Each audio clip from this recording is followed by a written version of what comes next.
Hello everyone, welcome to Besant Technologies. If you're planning to build a career in data analytics or business intelligence, then the Power BI course is the most one of the demand skills in 2026. In this video, I'll explain everything about the Power BI course, including what you will learn, who can join, and after the completing the course, how the career opportunities will be there. What is Power BI? Power BI is a business intelligence and data visualization tool developed by Microsoft. It helps individuals and organizations turn raw data into interactive reports and dashboards for the decision making.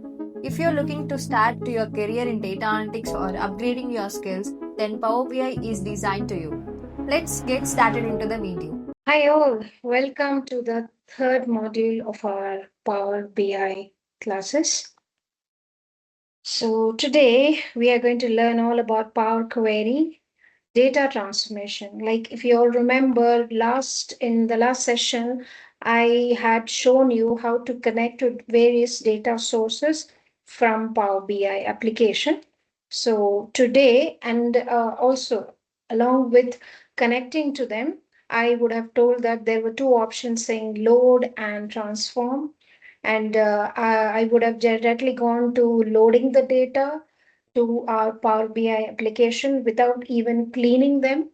So and today we are going to learn about that cleaning part, which is nothing but transform data. So how are we going to do that? So let's just get on to it. And you can see here, these are the topics that we'll be covering up in today's session. I've opened a blank, just opened up our Power BI application, and we are going to connect to our Excel files. There are a couple of them. So let's just, I could go in with a blank report, or I could just directly pick up the exact data source that I want to get connected to. Now, these three are being shown up by default. And today, so I've just picked up my data source as my Excel workbook. My Windows Explorer will slowly open up, as in File Explorer, where I can just browse into that exact location where my files are available. So file path I need to mention. So I pick up the option Browse. As I told you, my File Explorer is opening up. These two are the files that we are going to pick up today. So that's the first one.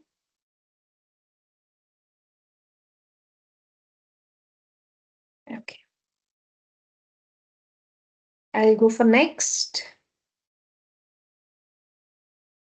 This is the first step when we just getting connected to the source. The link is being created, and it just shows me what is available in the Excel workbook. And hopefully you all do understand Excel verbs. So Excel data is available in a tabular format and a proper Excel tables. So that's the reason I'm getting two options. One is your proper Excel table and another is your normal tabular data. You can get connected to either of the two. There is no major change except a slight one. We can forego onto one of the steps if I get connected to the table. Okay, because Excel tables always have got proper headers, but tabular data, when I get connected to, I cannot say that at the headers position, the column headers are already available. Most of the times, my first row is my headers. So I would have to perform a step called promoted headers, wherein I'll be moving over the first row to the headers position, as in promoting the first row to the headers position. And I'll show you that today. And of course, I can connect to over here, both of them same, except that one single step. Okay, I'll go with the tabular data only, and you can see here almost 40 records will be there. Okay, 40, sorry, not 40, 50 records are there. It's all about sales data. Okay, regarding some categories, your furniture, electronics, office supplies, and all you're seeing. So let's get on to it. Let's see here how we're going to clean it up. Because I can see some null over here, And the category electronics, I do see the first letter is in small case and as in lower case, and I do see a small irrelevant space before that word electronics. So we have to clean up all of this. Now again, load and transform data.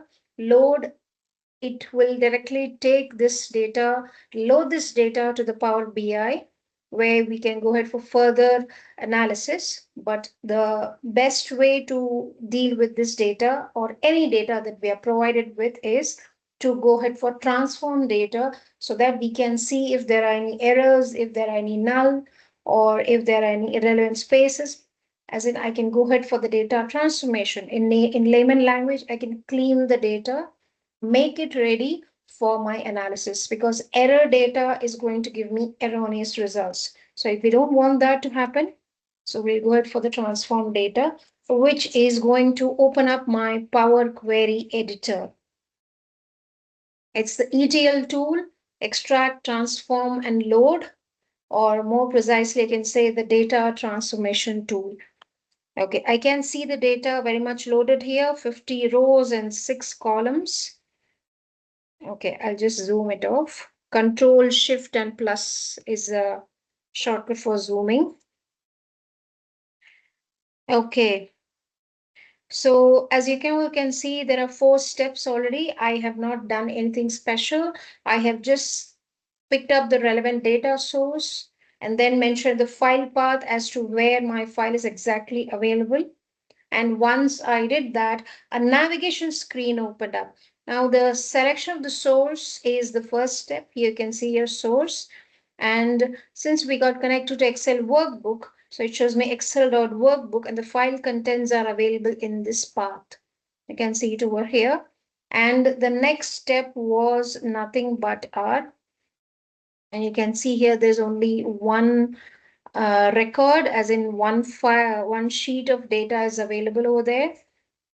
And navigation, we picked up that sheet. Okay, we had a small navigation window opening up where we had the choice of either picking up the tabular or the Excel table data. We went for the tabular one, so that's what has been shown up here. Okay, and the next step, as you all can see here, my first row is nothing but my headers. As in the headers, they are in just column 1, 2, 3, and 4. And my first row is all about my column headers. So the first and foremost step will be the option of or performing the promoted headers, as in just making my first row as or switching over, picking up the details from my first row and just promoting it to the headers position. How could you do that?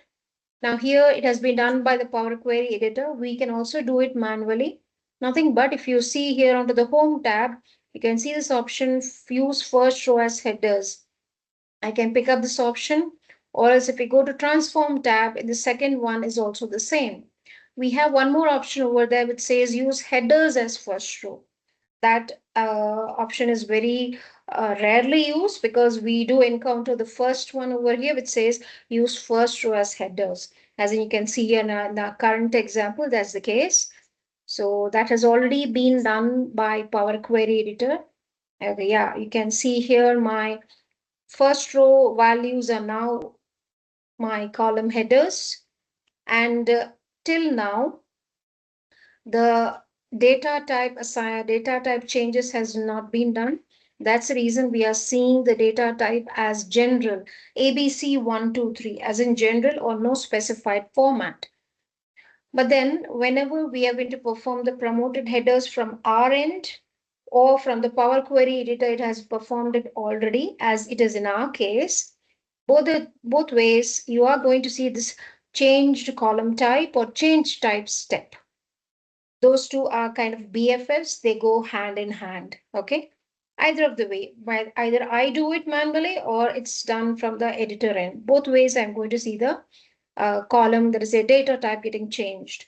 I can see here my row ID 123 ABC for my order ID. So basically it has assessed the data that each column is holding, and then it has done the data type changes. But it is where it becomes very necessary for us to go for a rechecking to just confirm that the data type is all right.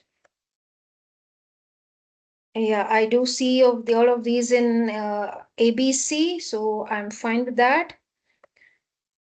The two first quarter and second quarter sales in 1, 2, 3. That's your whole number, so fine. And region, there are 4 regions you can see here, and they are in your region code, also text. So till here, fine. Okay. So before even moving for some kind of analysis or some kind of the irrelevant spaces removing or replacement of your null values and all, we need to get a basic idea about how is our data, how many null values are there, or is any data even, or let me say, is any column having unique values, or it's all distinct and unique values combination. What is it? That's nothing but our column profiling, or let me be more precise, data profiling. How to do? We are currently the transform tab. I'll go to the view tab. You can see there are 3 options over here. Your column distribution. If I check this, it almost shows me like a histogram. You can see here.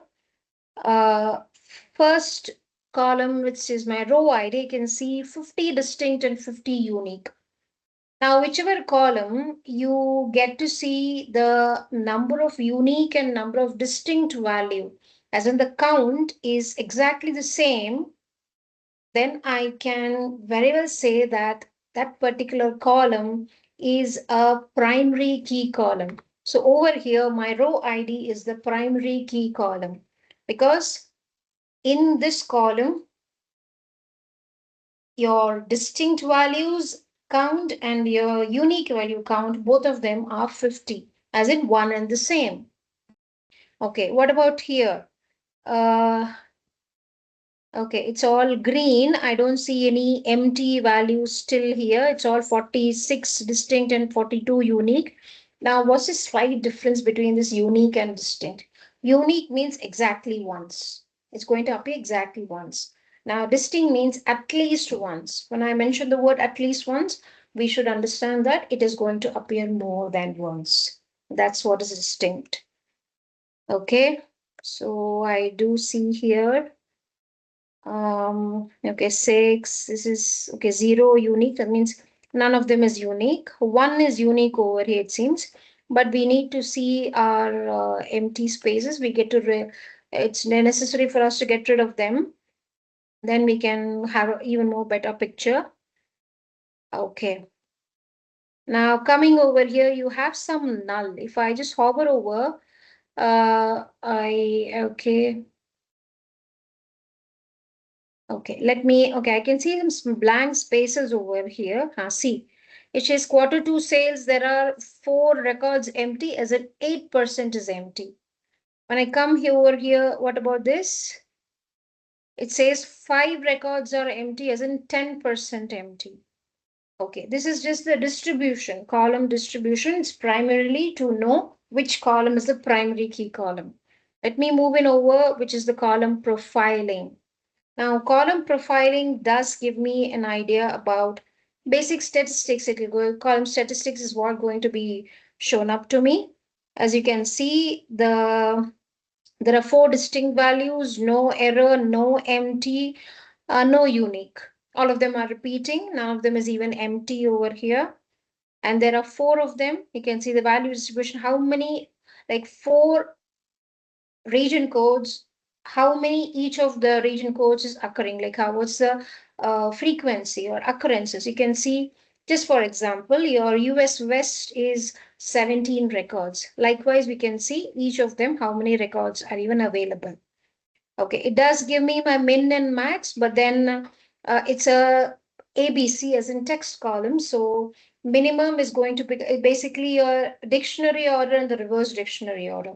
When we are going to sort the values based on dictionary order, A to Z, which was your first value, that's going to be your min. And when you are going to sort the column in the reverse dictionary order, the first one, the top one value is your max value. But then compared to your text values, if you go over to your numbers, there the column statistics do have a much more better, clearer idea. You can see here your average sales, standard deviation, your minimum sales, maximum sales, how many of them are even, how many of them are odd. Okay, I can get to see this also. Over here also, you have your minimum, maximum, average, and all. Okay, when you get to see your numbers, and the column statistics for the number column is going to have a better idea. It's going to give us a better idea. And then it says count is 50, MTR 5, and so on. I did get the same um, insight when I hovered over that small band, that green band, and this kind of a grayish band. I can see that. So that's your column statistics, wherein I went for the column profiling check. It is giving me the column statistics.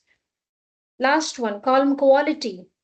It does tell me how much of the data is valid, how much is erroneous, how much is empty. So if I see here, none of them, I mean, not valid as in I'm not seeing any of them. All of them are valid. Some columns do have empty values, like your quarter two, quarter one sales, and no, that much only those two columns. I'm seeing some empty as in some null values.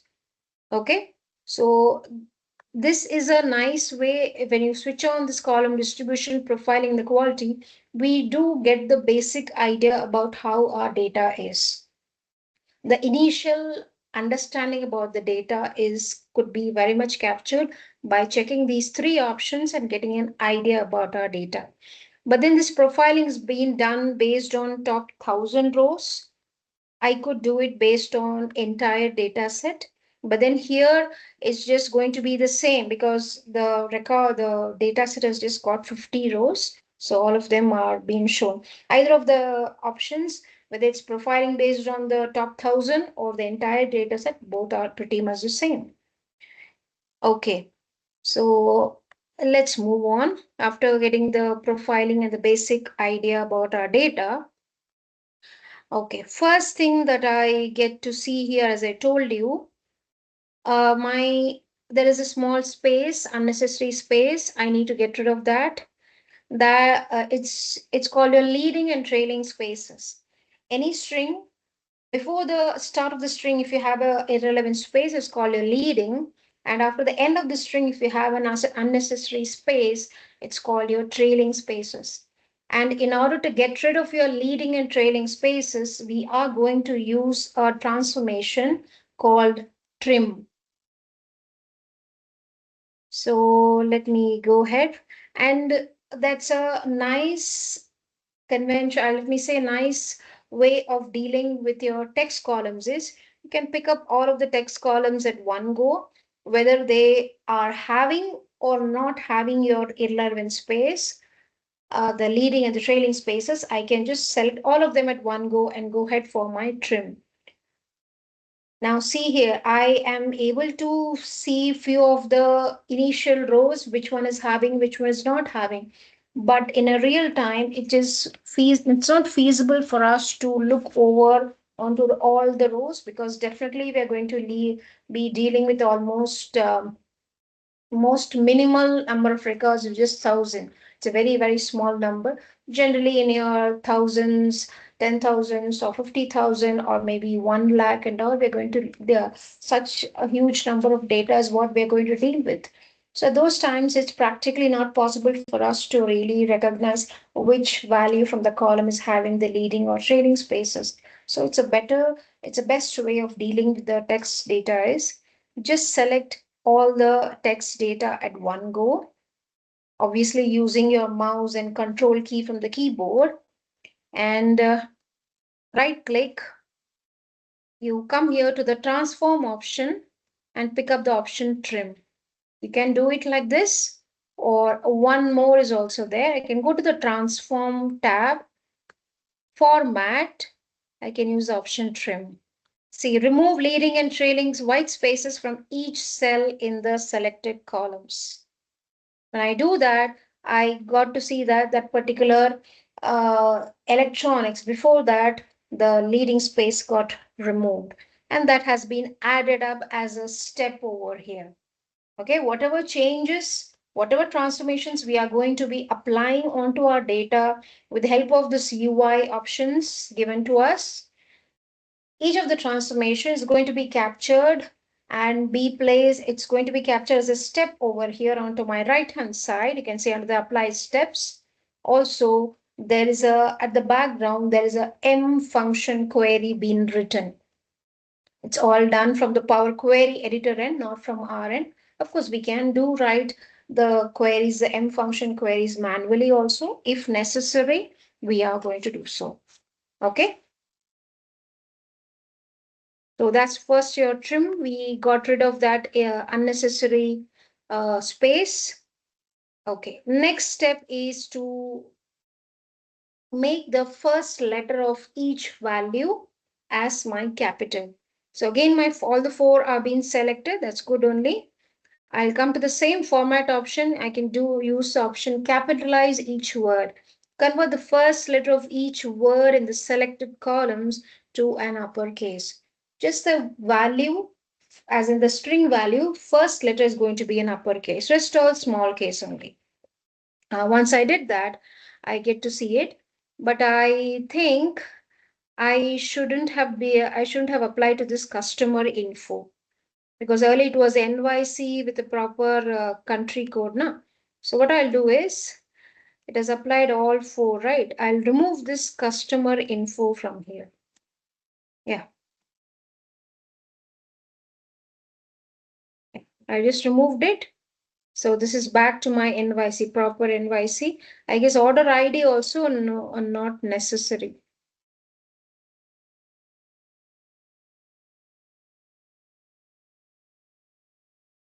Yeah. My category and status, these two, we have just made it or capitalize each word. Rest of them we are not going to, as of now, no need to do that. Okay, so those two things done. What is that other thing that I can really, there are a few more to deal with. Let's do it one by one. First and foremost, I can see this customer info. It is combination of two information. One is the customer name, as in Allies is the customer name, and New York City is the city or the location of the customer. And it's been separated by that small delimiter. So we need a separator. We need to split it up. So basically, we're going to see how to split up this column. Okay, the column has been selected, transform. I do have an option here, split column, just beside my format. I come here, my delimiter. Okay, it has come up with space. I do agree, because after allies, you have a space.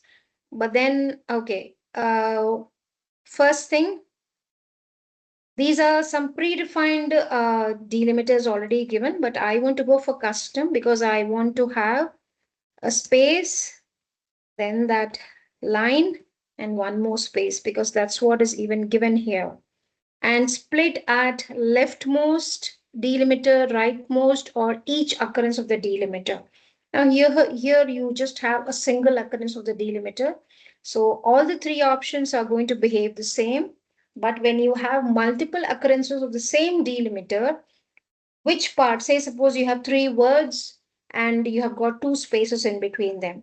So if you, it's all up to us as per our requirement.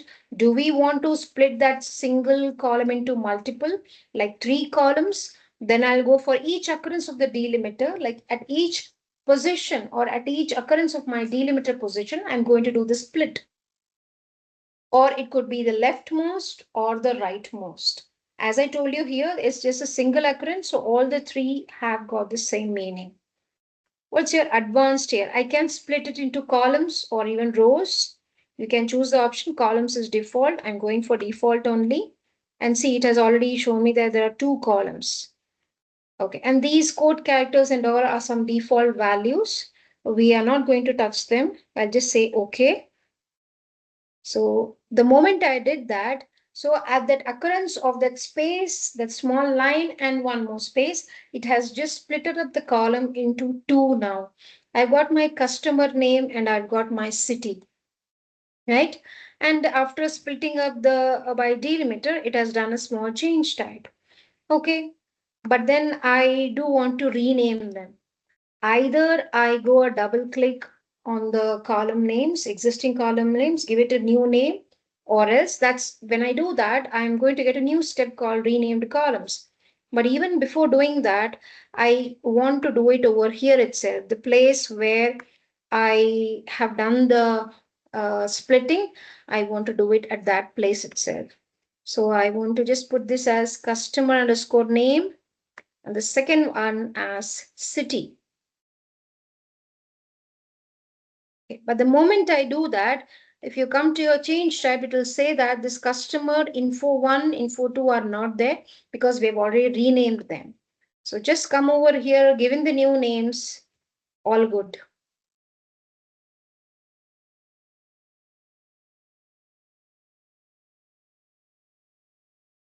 Yeah, so we have done the split now.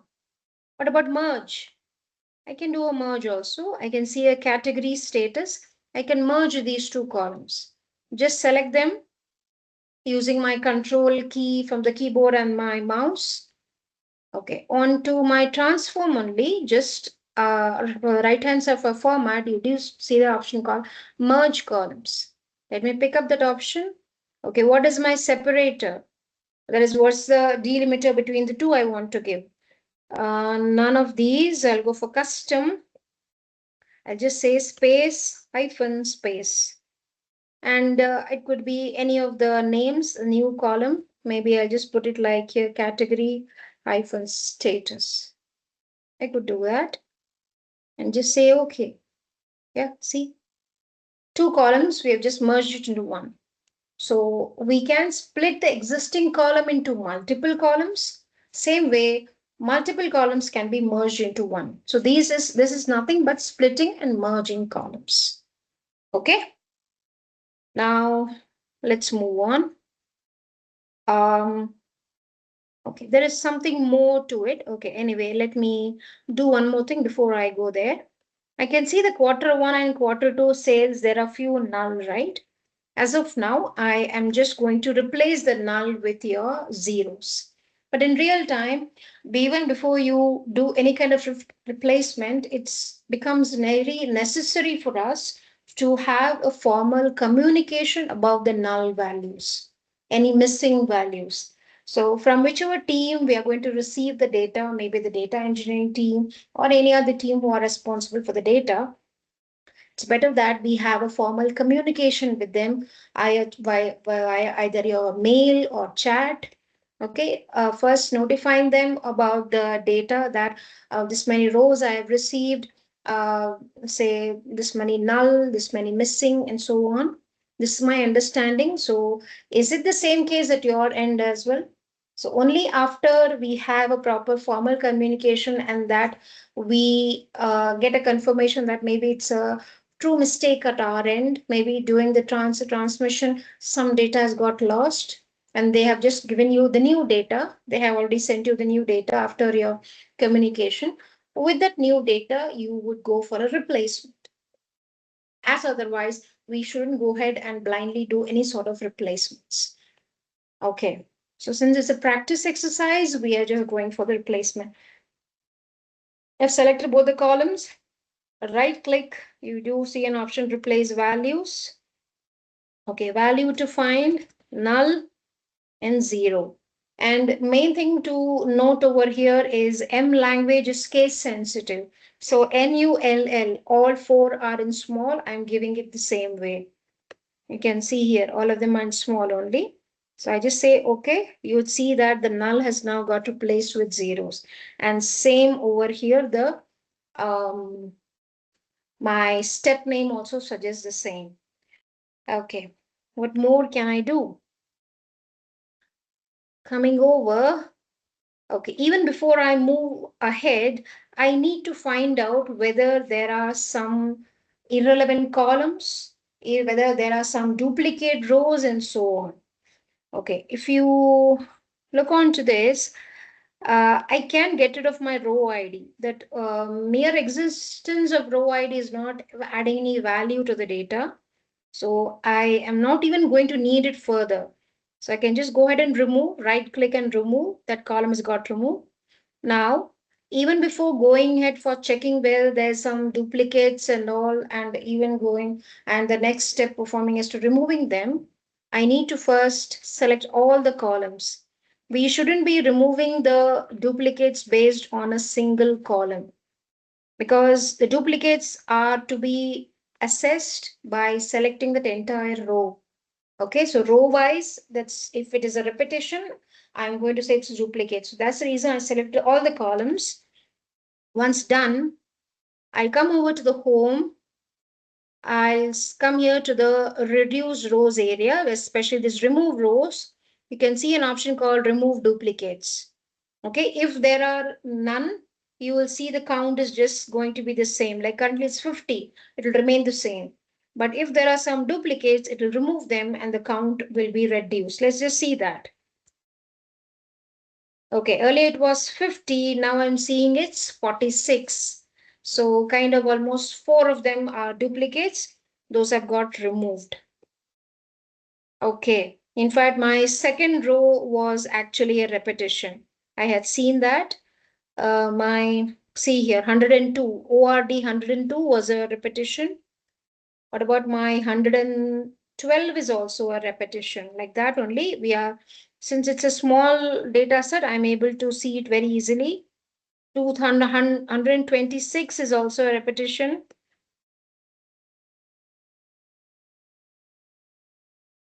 Yeah, so we have got them removed. Okay, so going forward, so duplicate removal, my trimming, then capitalizing each word, then we went for our splitting the column, merging the columns, removal of unnecessary columns, we went for removal of the duplicates, then we have replaced our null to 0, right? So, but then there are a few more things that I would love to discuss over here, which is first over here is I want to discuss what's a parameter. Okay, even before moving there, let's just see a few more things. Okay, I guess I'm done with the first 4. I did talk about data profiling also. So these 4 are the ones which are left out.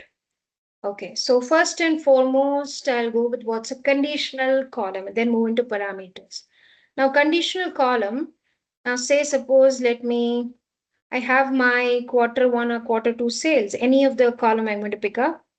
Minimum value is 0 and maximum is 1400. Now say suppose I'm going to add a column, conditional column based on the quarter 1 sales. How could I do that? I'm going to add a new column, conditional column. Okay, I'll just say status as the new column name. My column name is going to be quarter 1 sales.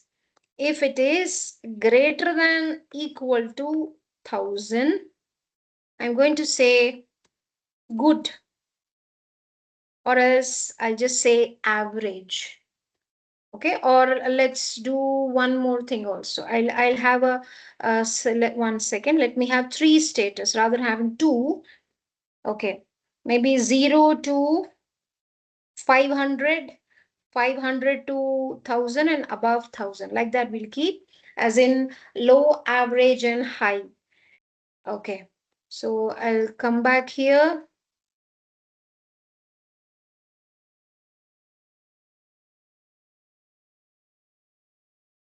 Okay, if it's less than equal to, or I'll just say less than 500, I'll just say low.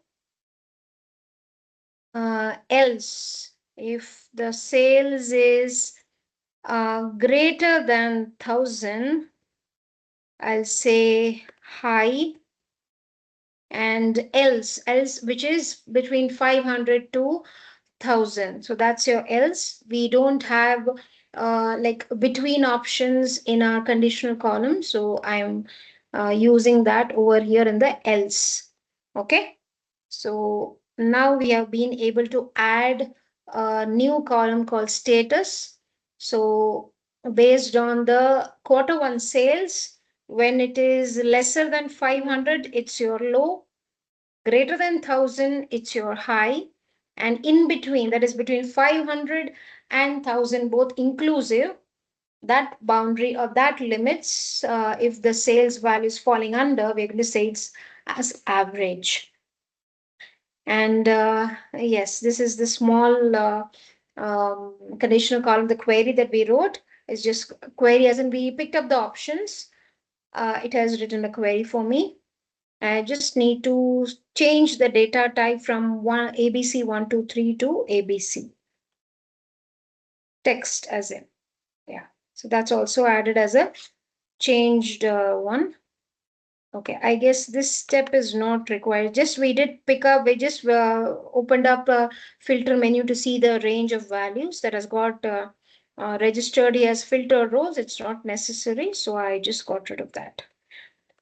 Okay, so that was your conditional column. What about parameters? Now parameters, I'll go to home, you can see called parameters. Now new parameter, I'm going to create a new parameter. So see, I'm going to create a new parameter that can be referenced by other queries in this file. But then what is a parameter?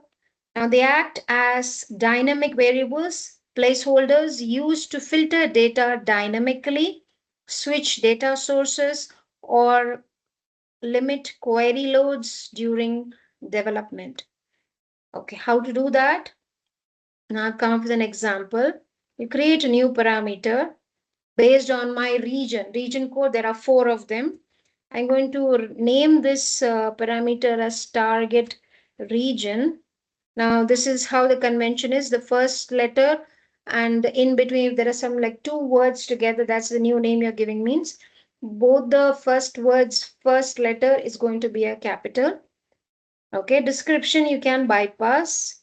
Okay, my region is a text, so I'll pick up the type as text. As of now, I'm not suggesting any, it's just any value, not list, not even a query. I can pick up any of them. I guess it was US East. There are 4 of them and all were in capital, so I just picked one. Okay, we have created a parameter. See, it has created, and that's the current value. Now, how am I going to use this parameter to filter the data? We are seeing there are 4 of them, right? I've just picked up one. Okay, very simple. Come over here to the filter. Expand it. Text filters equal to.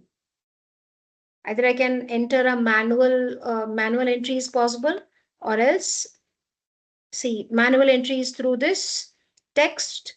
It's a text value, right? My region code is a text column, so I can put up there, or else I just pick up the new, the parameter that we have just created, which is target region, and just say okay.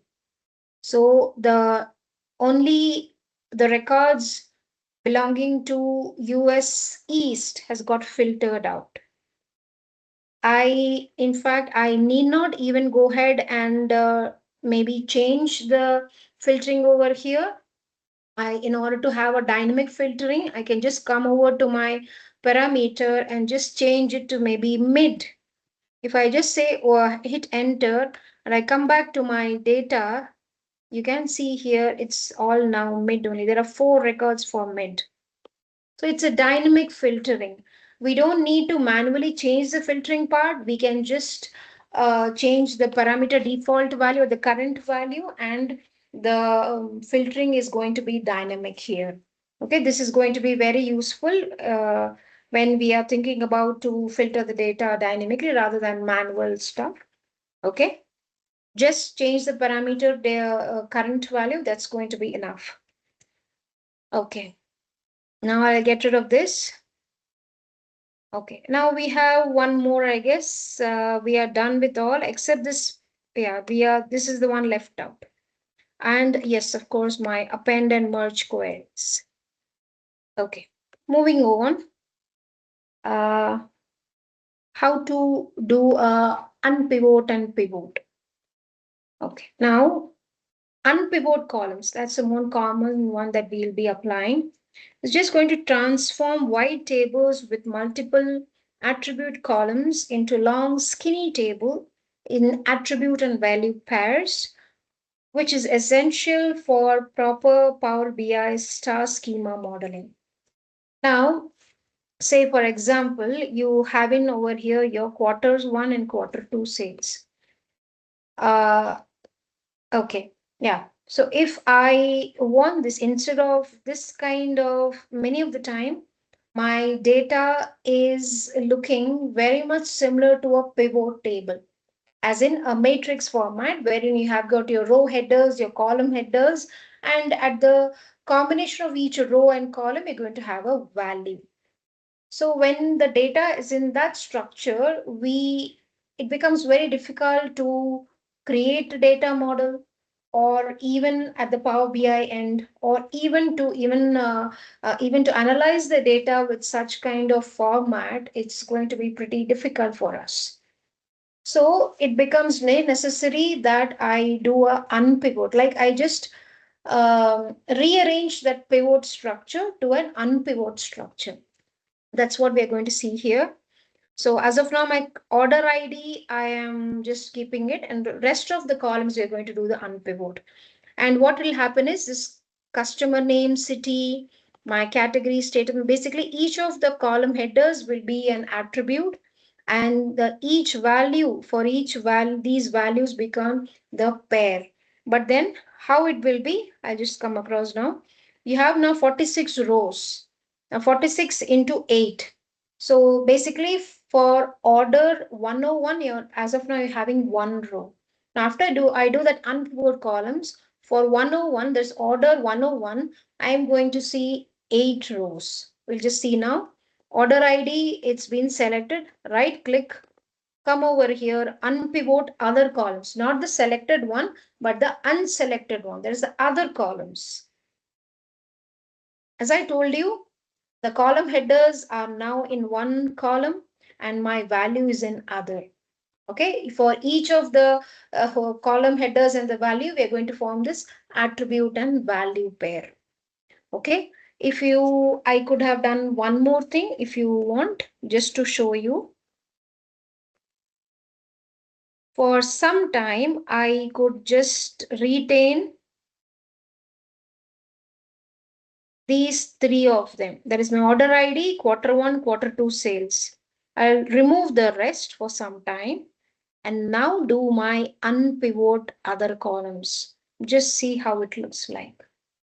So basically, for each order, the quarter one sales value, quarter two sales value, and so on. That's how I'm going to get it. And this is basically my quarter one, quarter two. I can just get rid of this underscore sales. This quarter, as in this is a headings or my labels, access labels, I can say. And these are basically, these are my quarters. These are the values for that quarters, as in sales value. Okay, if the data is available in this format, becomes very easy for us to analyze, and it's very easy to form a matrix or a pivot table in Power BI. Why to break our head with that same structure in the Power Query editor? Now this is your unpivot, wherein you're going to form this attribute and value pair. Now how to go back? The reverse. Convert vertical row into your horizontal column headers, like opposite of unpivot. Just select the attribute column, right click. Oh, sorry, your pivot column is not in the right click, so I have to use the transform. Come over here to pivot column. See, use the names in the column attribute to create new columns. That's what it was initially. And what about my values column? It's the value one, this, and advanced option. Okay, as of now, I'm going to go it for no aggregation, as in don't aggregate, don't add up anything. I'll just say okay. This was the original structure as we had got it.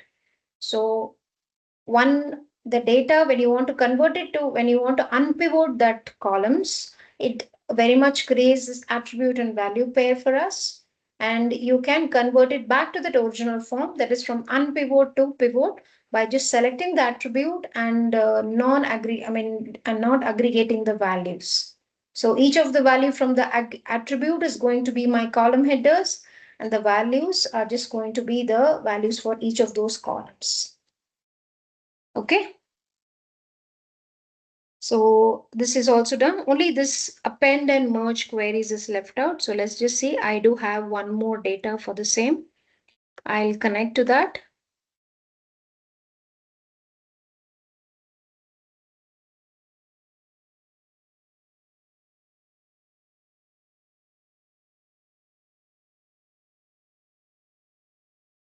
Okay. I can pick up any of them, as I told, either my uh, Excel tables or my workbook. There's a tabular data. Now I'll go for my uh, Excel tables. Okay, you can see four of them are there. Let me go for transform data. Okay. But then there is small issue with this, I believe, because it says remove top rows. I guess my header, promoting headers, it has not done correctly. No worries, I can just delete that step. In Power Query Editor, you don't have any undo option. Even Control Z doesn't work. So if there is a mistake that, or by mistake some new step has got added, or maybe the new step has got added with some errors, it's better to delete it and redo it. Okay, here I'll go for first row as headers. Yeah, so my headers are in correct position. I guess the second one is also, in fact, all four are the same. So let me do the promotion headers. Yeah. As the third one. Coming over, last one. I'll remove this. Use first row as headers. Yeah. Okay. What I could do over here is append queries. So you're going to see append queries and merge queries. Now, append queries is you have this 2025 data, exactly 5 rows and 5 columns. Leaving the rows, what about the 5 columns? In my 2026, also the same columns, just the data is different and my year is also different. When I have the same, like when we have two different years, two different data given to me, but the architecture as a number of columns, the column names, everything is the same. The number of columns, the data type, everything, the whole architecture is the same. It becomes very necessary to append queries. And append queries is very much similar to stacking one on top of the other. So how could I do it? I'll just select the 2025. In home itself, I got this append queries. Append this query to another query in this workbook. Two options. See, append this query to another in this file, or maybe append the two queries and form a new one, as in the combined result will be a new query. Okay, either of the options is pretty the same, just that as new, when I say it's going, that original two queries are going to be retained as is, a new query is going to be very much created with the combined data from the two queries. Anyway, I'll go for the first one as of now. So already see concatenate rows from the two tables into a single table. You could append two or more than two. When it's more than two, you just have to pick up the tables or the data in order as you want it. Here is just two tables. Currently it's 2025. So if I here pick up the table to append, see this is the current. That is, we are in the 2025 already. So I want to just append this second one, 2026, and just say okay. Earlier, this 2025 had 5 rows and 2026 had 5 rows. So the combination, there is appending, stacking one on top of the other, has now resulted 10 rows to me using append queries. This is the best way, even if you have more number of queries or more number of sheets given to you, you can use append queries and just append them in a blink of an eye using my Power Query append queries option.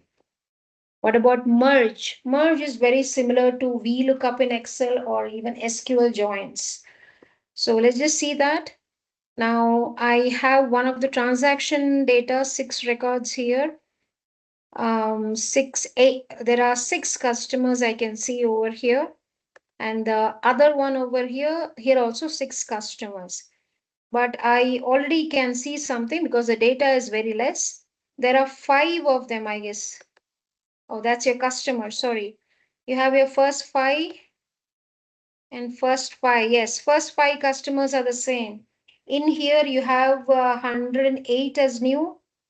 You have got 106. So how to merge? Common column, you can very well understand it's your customer ID is the common column. Merge queries. Here also we can merge using that. See, merge this query with another in this file. That is the second file detail will be added up, merged to the first one, or else the two of them will be merged and the result, the combined result will be put up as a new one. Okay, I'm going with that existing only, not that new. Okay, first one is my merge transactions. Second one is going to be my merge customers.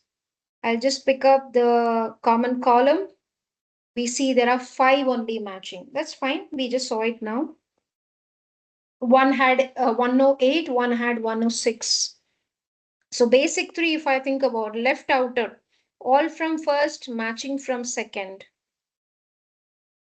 So it has just merged, but then I need to expand this, all the columns, and use column name. That is, this column name will be added as a prefix to the new columns. I don't want that. And even custom, as of now, I'll keep the customer ID to show you the difference.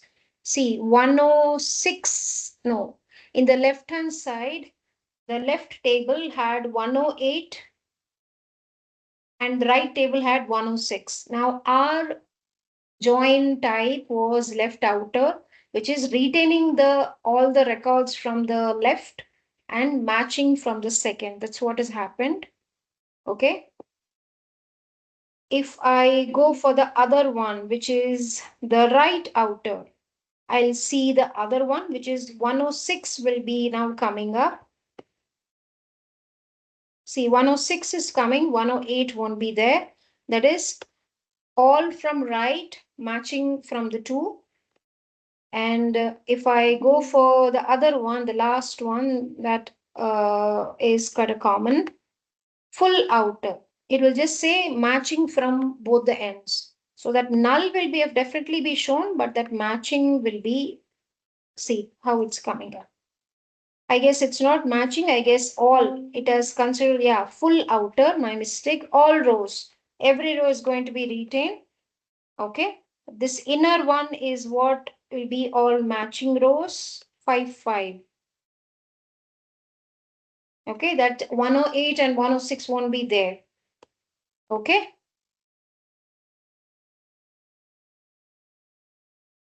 Left anti only records in my first. Yeah, something which is not there in my second. That's why it was anti, right? Okay, I'll come here. It's already done. Left anti. Rows only in first. 108 was only in first. And right anti, the one which is only in the second, that is 106. Yeah. So that was your append queries and merge queries as well. Okay then. Thank you. Thanks for watching. To know more about the course, check into the below description.